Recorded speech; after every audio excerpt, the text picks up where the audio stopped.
was probably, oh, there he is. Maria, I'm not sure what happened. Well, nothing happened. I was just cruising along here waiting for you, which I'm happy to do. Oh, you're coming down the steps. Sorry about that. How are you, my friend? I'm so happy to see you. I am so happy to see you. I'm so proud of you about this book. Well, you're very kind. It was not I'm very kind. It's very true. First of all, I said I love Craig, and I will talk to Craig about anything, and we have talked about everything. But I love this subject, not just because it's Father's Day in a few days, but I think it's such a real topic. And I just want to give you big congrats, big hug for tackling it. How is it going? It came out the other day. How are you feeling about it? How are you feeling talking about it? Talking about it's weird, because I know you, but a lot of the conversations I've had have been with sort of, strangers, and talking to strangers about the book affirmed why I wrote the book. I'm kind of a private person. I don't really like sharing a great deal about my life, and I tend to think that by and large we overshare in general. But when my dad got sober in 2018, he and I had some conversations about using his power, or using the power of his story rather, to do some good and help other families and help others who are struggling mightily with addiction. So it's been good hearing from people who are in similar situations, Maria, people who have not been able to get a monkey off their back for 30 or 40 years, or families that have ostracized loved ones because of their addiction. So it's been good hearing from people who are reading the book, and some who've actually finished the book, and it's helping people. What you said that it's affirmed, talking to strangers has actually affirmed why you wrote this book. What are you hearing from them? Are you finding a community you didn't know existed? Are you finding addiction is more prevalent than you thought? Are you finding more people estranged than you thought? What's the undercurrent? The first two. I did not know that this community existed, and I guess I didn't know it because I didn't really put myself out there and explain why I am a part of this community. But it's also addiction. It's funny because I think the way that we view addiction has changed dramatically in a fairly short period of time. And I think that most of that can be attributed, I would argue, in the last 5 years, especially to the opioid crisis. And 30 years ago, when I was a kid, my dad was drunk and passed out, and he was, absent and all this stuff. I just chalked it up to him being weak and lazy. We didn't understand addiction to be the kind of disease that it is. And now that your friend famously says, when we know better, we do better. And now we know better. And so I wanted to write this book as a love letter, in part to my dad, because my dad had been beating himself up for years. Yeah, you say that in the back of the book, that he still can't forgive himself. And I wanted to give him his roses while he's still alive. I wanted him to know that all is forgiven, and we so cherish the time that we have left with him. He's not sick, but I mean, he's, he talks about having more days behind him than ahead of him. And so I wanted to help unburden him. And in the process, Maria Shriver, I unburdened myself. How'd you do that? How'd you unburden yourself? The process was so cathartic. I hope I don't turn into one of these people now that feels compelled to share everything. That's okay. No, it's not. I don't want to be that person. You just be the person you are, and that's what's good. And I was writing the book, and I found out, I'd say I was probably 20% of the way into the book, and I realized I wasn't just writing it for my dad, and it wasn't just a celebration of fatherhood. I wrote it for myself as well. Just it was so good to get so much of that out, What I'm struck by, Craig, is when you said all is forgiven. In the end of the book, you talk about how your dad still struggles to forgive himself. And the subject of forgiveness is such a tough one. And so many people who are kids who had parents who had addiction, might still have addiction, are like, hell no, I'm not going to forgive that. No way. This person was absent. They didn't show up. I'm not into that at all. How do you walk that path? How do you get to that place? For me, it honestly, if I didn't do what we do for a living, I probably wouldn't have gotten to this place. But you do enough stories on people who have struggled with addiction, have lost someone to addiction, or they've written someone off, whether it's a parent or a child, and there's this estrangement, and then something terrible happens, and they feel guilty for the rest of their lives because they never heal that wound. I've done a lot of those stories, and that was part of it. And the other part of it was crisscrossing the country, talking to dads for my series, Dad's Got This on the Show. You start to talk to enough other dads, and you realize we're all doing the best that we can. And during the course of my research for the book, I realized that my dad, he was doing the best that he could. And for 20 years, I blamed him for just being a deadbeat, and would say that to his face when I was younger. I was very angry and resentful, and it was because I didn't understand. I didn't understand the sickness. I didn't understand the illness.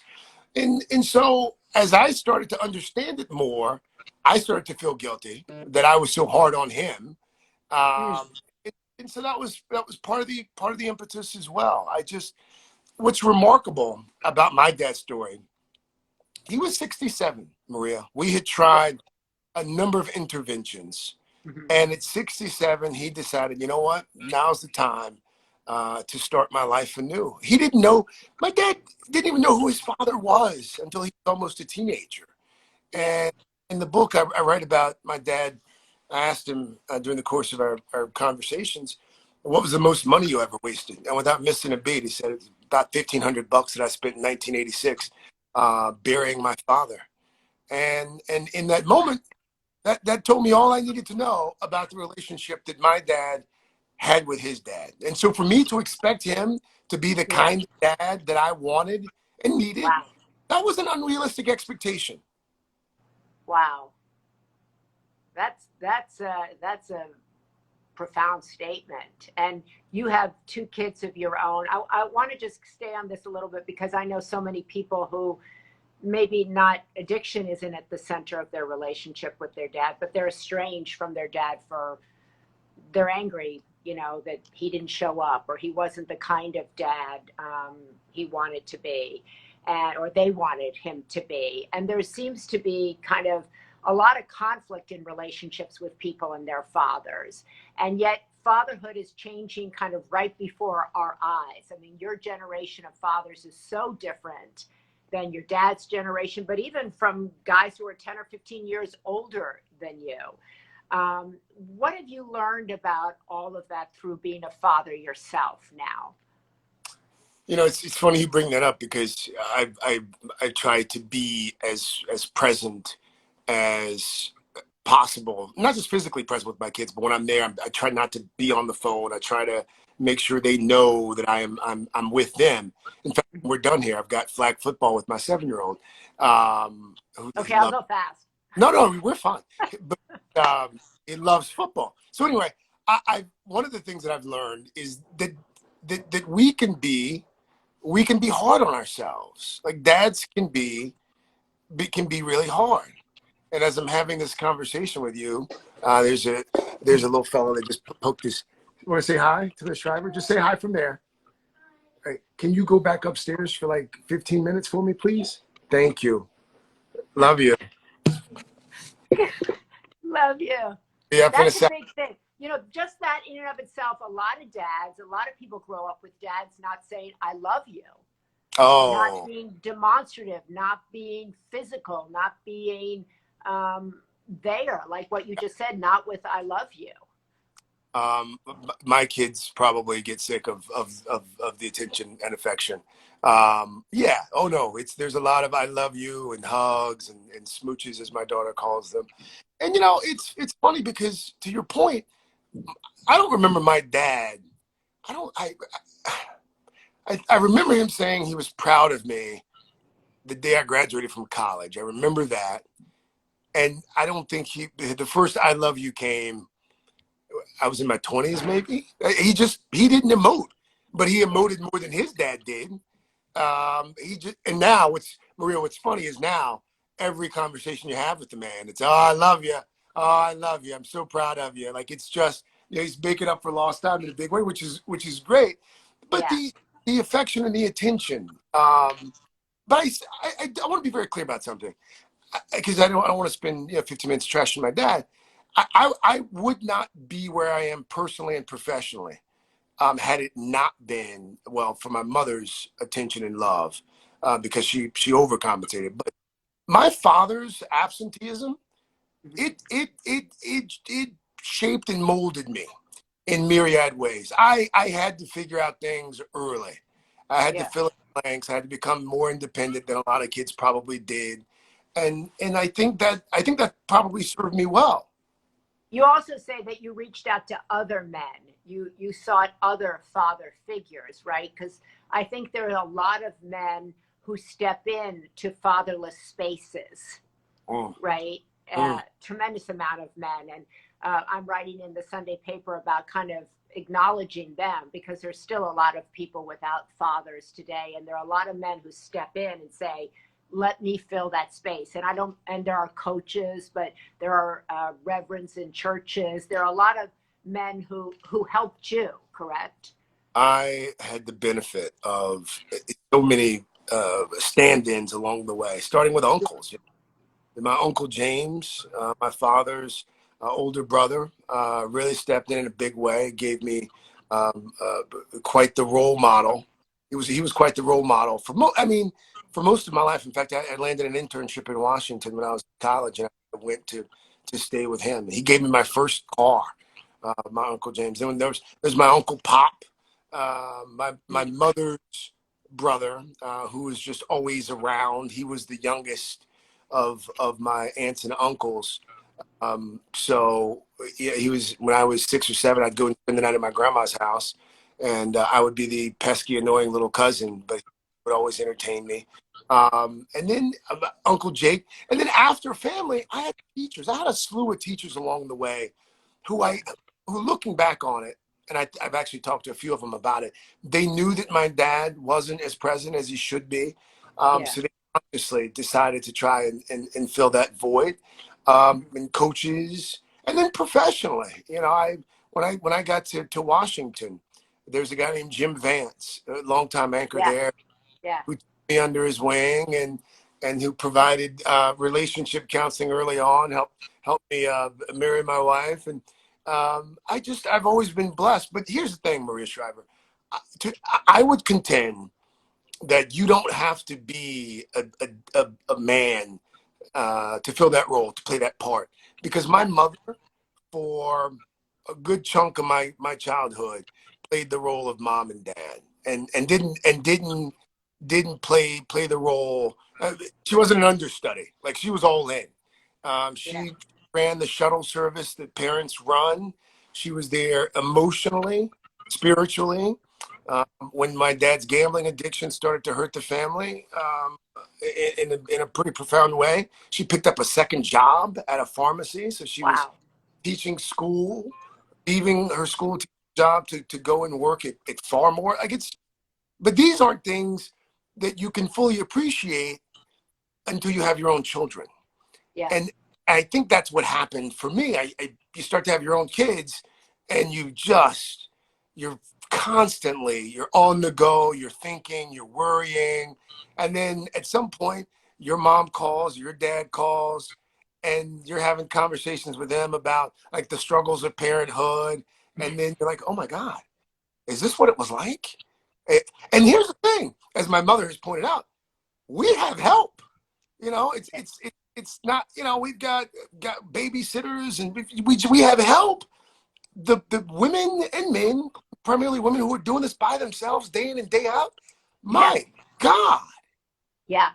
I read a great piece the other day that talked about allo parenting and how actually, it had always taken a village, that we're just kind of catching up to that lately. And that, we really all need to step in, even if you have, and the research shows you need one really committed parent or caregiver, and that can make all the difference. But that it really does require a community to raise up a human being. So I think what's great about this story is that people who aren't biological dads or moms can step in when you see a child who might not have a present mom or dad, that you can step in, and that can make a huge difference, that you can step in a professional way as a mentor, and that can make a huge difference, that there's all of these acts of humanity along the way that make a huge difference in a person's life. But I want to ask you, Craig, because I saw you on the Today Show the other day saying that you never gave up on your dad. You said you went through several interventions, and I've been involved in a couple of interventions, and you do kind of give up. It's kind of like, okay, that didn't work. I guess, like, how'd you not give up? And for people who are in the, throes of dealing with a family member who might be struggling with addiction, it doesn't matter. The kind of addiction might be, estranged, as I said, and they just are exhausted and want to give up. I looking back on it, there were probably times where I didn't realize I had given up, or we had family, and so we would give up for probably a few months, and then someone would recommit, whether it was a younger brother or one of my dad's nephews. So there were periods where some had given up and others were committed.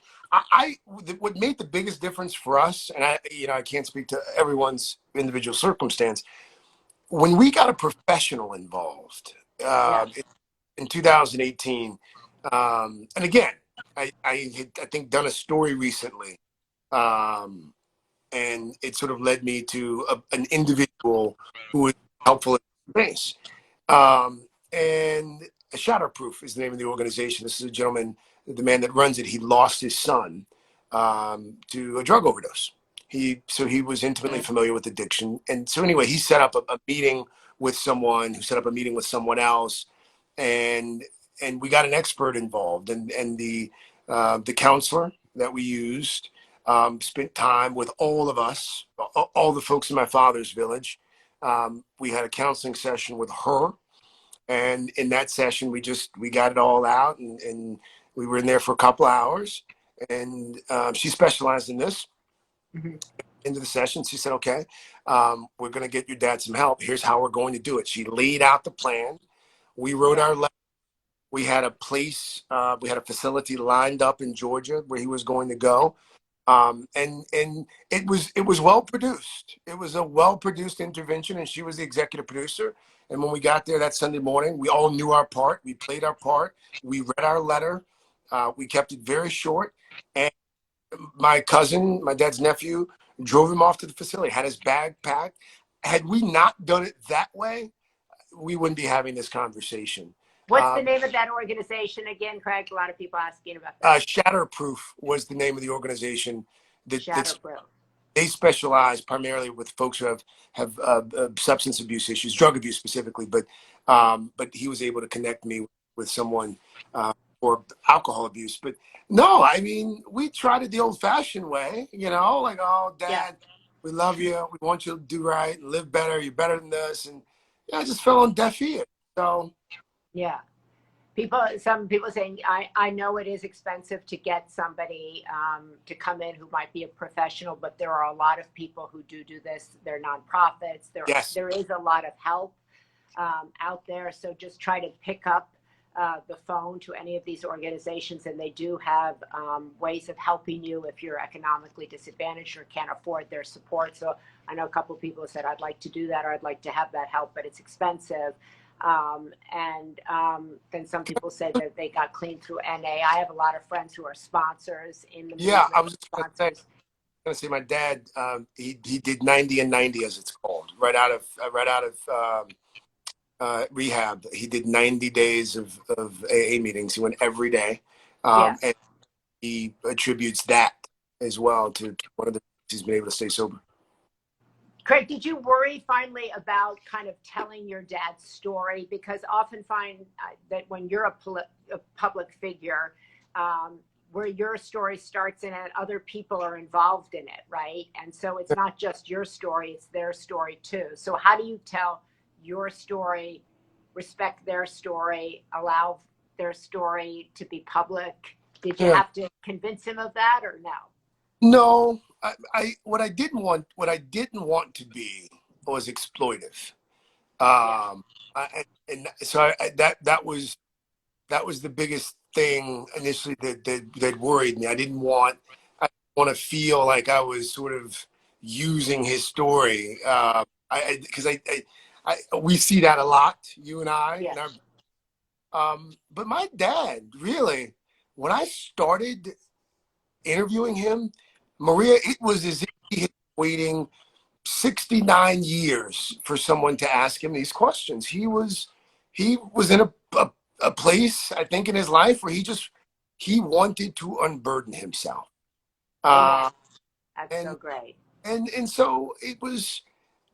I started I was very anxious. I was very nervous when I started the book, and by the time I finished, I was still anxious and nervous and worried, but it was about getting it right and making sure that that my dad approved. So he was the first one that read. He doesn't do email. I had to send him a hard copy. He read it, called me up. I said, "Pops, what'd you think?" It's all there. It's all there. You remember a lot. It's all there, though. Any changes? Nope, no changes. And that was it. It's so beautiful. I urge everybody. The book is called Pops, Learning How to Be a Son and a Father. Craig has 2 kids of his own. And I love the end of the book. You write about finding out from your mom that your dad watches you on TV. And sometimes if you're on it for a breaking story for 4 hours, he doesn't get up from beginning to end and watches you all the way through. And that kind of made me tear up. But it was when my mom was alive, she watched everything I did. The first phone call I always got when I got off the air was from her. Kind of there's nothing like the love of a parent, right? And that you felt like so proud there at the end of the book, it kind of made me tear up that we're still always auditioning for our parents, no matter how old we are, right? It never stops. It's And it's not just the praise that gets you. Any hint of criticism that you get from a parent, it stays with you for days. How are you going to celebrate Father's Day, Craig? Finally, I would like to celebrate by sleeping in, having a cigar, maybe a little glass of bourbon, and having some what I like to call quiet daddy time. Quiet daddy. Quiet daddy time. Maybe I didn't know I like quiet mommy time, but daddies, they want quiet time too. No, yes, we do. Okay. But I won't get it, Maria, because one of the things I realized a few years ago was that Father's Day for my children, it's just like the other 364 days on the calendar. It's about them. So we'll do whatever they want to do. There's been some talk of going bowling because they're into bowling right now. So consequently, for Father's Day, I'll probably be bowling. Well, I hope this book gets into the hands of everybody who needs it, because there are millions of people who need it. And I thank you for the courage that it took to write this story. I love the conversation that we just had. I love the idea of unburdening oneself, and also asking your dad the story of his life. So many people never get asked the story of their lives. The good, the bad, they just don't get asked to tell the story of their lives. And that's what I think is so great about our profession, actually, that we get to ask people on a good day the story of their lives. And it's really a beautiful thing to watch people tell their story and feel valued. And I think it's a beautiful thing you did, kind of 2 generations right here. There you are with your wife, Lindsay, and your kids. I saw in there that you worried your kids like aren't maybe resilient enough like you. I'm like, oh my God. That Oh, reminds me of something else I know. no question. No question. My kids, Maria, I mean, this will be a separate IG chat. I know that I am raising soft children. Oh, Uh, stop it. I like that is so, I know someone else who like, maybe I'm raising soft children. I mean, maybe you're raising great kids and maybe maybe, you're not raising, like maybe they're just perfect, right? They're going to go play flag football. He's going to get tackled. It's going to be okay. and then Chill. he's going to come home and complain about dinner, because he thinks that I run a restaurant upstairs. And, when we were growing up, Maria, I remember vividly. My mother used to cook liver and onions. That was a big meal in the house. Oh, And I got egg liver all the time too. oh, Yeah. ugh, and spaghetti.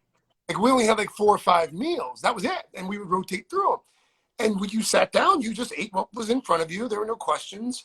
At, Yes. at dinner time in my house, we'll have whatever meal we've prepared. And then if Dell or Sybil, if they decide on a Thursday, I don't really want to do pasta tonight. I don't really like chicken tonight. They are like, what else do we have? What else? Can I have this? Can you put this in the microwave? Can you do? And my wife and I, we actually get up and do it. It's and we because it's some point. Okay, so you take that to the therapist. I know, it's my fault. We appease because it's easier and we're tired.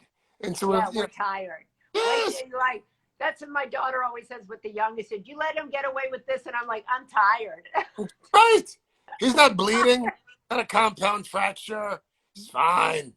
Yeah, but the good news is, as somebody said, they'll be fine. A lot of people said they're absolutely going to be fine because they have 2 devoted parents, 2 really fun parents, 2 good parents, and they have this example of how to solve family relationships. They have an example now of how to hang in there, how to forgive, how to unburden, how to hear a story, and how to stay the course. And that's the best gift I always believe we can give our children is to model how to handle the stuff that life will throw their way. And you've given them a record.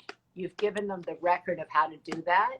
And that is an incredible gift. Maria Shriver, I love you. And I want just before I log off, oftentimes when I talk to people at the end of the conversation, I feel drained.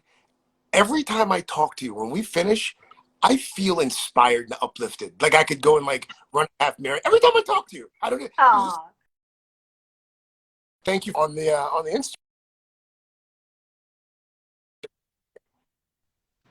well, thank you so much for doing this, Craig. I miss you. I love you. Congratulations. It's going to be awesome. It already is awesome. My dog tagged it. Okay.